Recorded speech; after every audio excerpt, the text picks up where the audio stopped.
Dans l'évangile de Jean, il est souvent fait allusion à l'eau comme étant l'expression de la vie. Dans Jean 4,14, il nous est dit que lorsqu'une âme assoiffée vient à Christ pour être satisfaite, de l'eau lui est offerte, et pas seulement une gorgée d'eau. Celui qui boira de l'eau que je lui donnerai n'aura jamais soif, et l'eau que je lui donnerai deviendra en lui une source d'eau qui jaillira jusque dans la vie éternelle. Dans Jean 7,38, nous lisons « Ceux qui croient en moi, des fleuves d'eau vive couleront de son sein », comme dit l'Écriture. Dans le chapitre 13, nous avons une autre référence faite à l'eau, non pas cette fois-ci pour étancher notre soif, ni pour se répandre en courant vivifiant pour les autres, mais pour laver les pieds de ceux qui se sont fatigués à marcher sur les chemins poussiéreux. Une lecture superficielle de ces passages peut nous conduire à la conclusion que nous pouvons aisément nous dispenser de la fonction particulière de cette eau dont nous parle ce troisième récit. Jean 4,14, 7,38, 13, 1, 14. En effet, puisque nous avons réglé l'intérieur et celui d'un service fécond par l'eau vivifiante, se répandant en dehors pour ceux qui nous entourent, quel autre besoin pouvons-nous avoir? Arrêtons-nous et réfléchissons un instant. Que nous enseigne notre propre expérience? Ces deux aspects de l'eau, combien comblent-ils tous nos besoins? N'avons-nous pas connu des périodes où, malgré la plénitude de la vie spirituelle qui nous a été accordée, nous nous sommes sentis sans vie? Nous croyons vraiment en l'abondance de cette vie qui répand ses eaux. Mais il n'y a aucune manifestation de cette plénitude de vie dans notre marche. Nous traînons péniblement les pieds sur le chemin.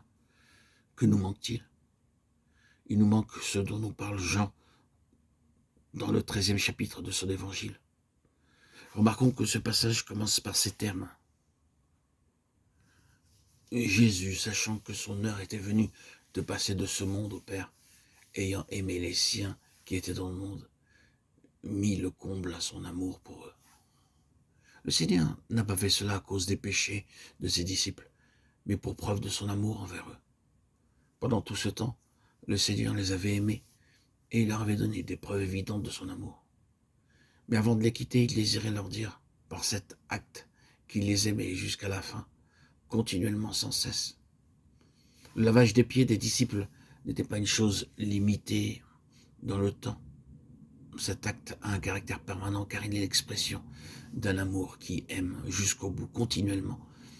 Si les saints veulent achever leur course, ils devront connaître le rafraîchissement que procure le lavage continuel de leurs pieds. Et en retour, ils procureront ce même rafraîchissement à leurs compagnons de voyage. Pierre, en accord avec son caractère impulsif, a protesté lorsque le Seigneur a voulu lui laver les pieds.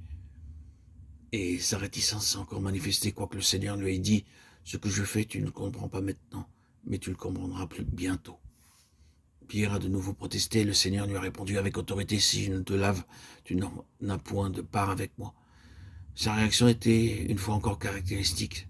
Seigneur, non pas seulement les pieds, mais encore les mains et la tête. La remarque de Pierre révélait son incompréhension à l'égard de l'acte du Seigneur. Mais le Seigneur reprit aussitôt, celui qui est lavé n'a besoin que de laver ses pieds pour être entièrement pur. Et vous êtes purs, mais non pas tous, car il connaissait celui qui le livrerait.